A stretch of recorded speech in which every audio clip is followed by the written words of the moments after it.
Eh bien, le jury a pris la mesure exceptionnelle de reconnaître les réalisations de 3 artistes dans le choix de la Palme d'Or.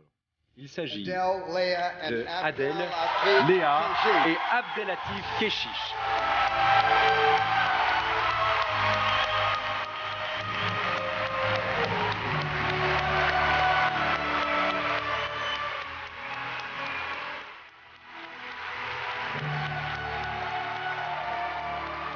C'était une année de folie.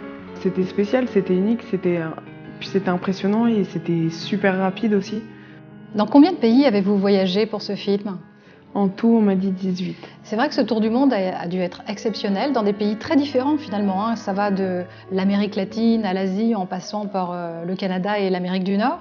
Est-ce qu'à chaque fois, l'accueil du film a été différent ou est-ce qu'il y a des similitudes ? Et ce qui est bien, c'est aussi de voir comment le public réagit en fonction des pays.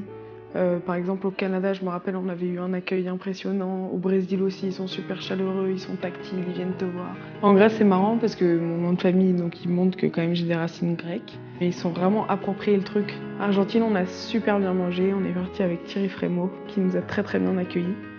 Et c'est sa ville de cœur, donc on a eu la chance de voir des super endroits avec lui. En Russie, on appréhendait, on avait peur et en même temps, là c'était perçu différemment. Ça se voyait que c'était comme un soulagement ou enfin quelque chose qui leur faisait du bien, qu'ils n'avaient pas l'habitude de voir. Mais en Amérique, je me rappelle que vraiment pour eux, c'était quelque chose de choquant. C'est là-bas que j'ai ressenti que ça pouvait en bloquer certains. Et après la promo, j'ai vraiment pris ça comme un jeu et je réalise encore aujourd'hui que j'ai pas vraiment compris ce qui m'était arrivé. C'est pas quelque chose auquel je réfléchissais ou que j'anticipais.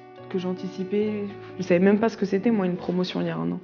Je savais pas qu'on partait partout, qu'on était reçus comme des princes et qu'on enchaînait avec plein de journalistes toute la journée. Et c'est pas notre métier en plus. Franchement, si je pouvais faire des films gratuits et une promo payée, genre ça m'irait très très bien. J'ai rencontré Clint Eastwood aussi en Amérique, ça c'était vachement impressionnant. Et d'ailleurs, franchement, pour un petit papy, il est beau gosse. Il y a eu qui d'autre ? Inarritu, non ? Ralph Fiennes ? Il y avait les frères Cohen, il y avait Asghar Farhadi, il y avait Robert Redford, il y avait plein de gens. Bah après, c'est vrai que c'est des échanges courts et tu bugs un peu devant eux. Enfin, Coppola, je savais pas quoi lui dire, à part bravo, man, yes. Il y a qu'avec Spielberg que j'ai eu la chance de vraiment échanger quelque chose. Et puis lui, c'est vraiment le grand fan du film. Hein. Il paraît qu'il défend le film, vraiment partout, il en parle vraiment partout. Ah, il a dit, moi, c'est la plus belle histoire d'amour que j'ai vue de ma vie. Est-ce qu'il y a un pays que vous avez préféré, une expérience ? Je suis à l'hôtel, etc. Je sors pour aller acheter un truc et là, il y a Almodovar qui arrive devant moi et qui me dit en anglais, voilà, je suis un... Ils sont fous. Il me dit, je suis un réalisateur espagnol. Je lui dis, bah ouais, je sais. Et il me dit, et voilà, j'ai adoré ton film. Et c'est trop marrant parce que le mec se pointe et il croit que je sais pas qui c'est alors que je l'adore et que pour moi, c'est un des meilleurs aussi. Et il me dit, voilà, et tout, j'adore le film. Pareil, Spielberg, quand je l'ai revu en Amérique, il m'a dit « Ouais, alors qu'est-ce que t'as vu à Los Angeles que t'as toujours rêvé de voir et tout ?» Je lui dis « Bah, You ».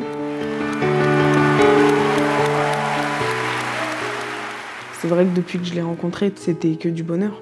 Enfin, il m'a appris énormément, Abdel. Je sais pas comment expliquer, quand t'es avec lui, tu te sens bien, il est dur et il te pousse à bout et je sens déjà qu'il va me manquer sur mes autres films, même s'il y a plein de réalisateurs avec lesquels je rêve de bosser et que je sais que j'ai encore plein de choses à prouver et à apprendre. Il y a un échange de confiance qui est absolu et qui est complètement aveugle.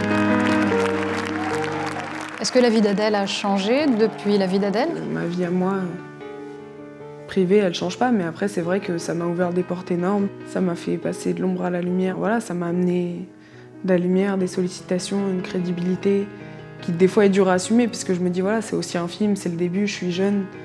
Et des fois, t'as peur que les gens comprennent pas que faire des erreurs aussi, c'est important et c'est naturel. Et donc, des fois, j'ai la pression, mais en même temps, ouais, ça a tout changé.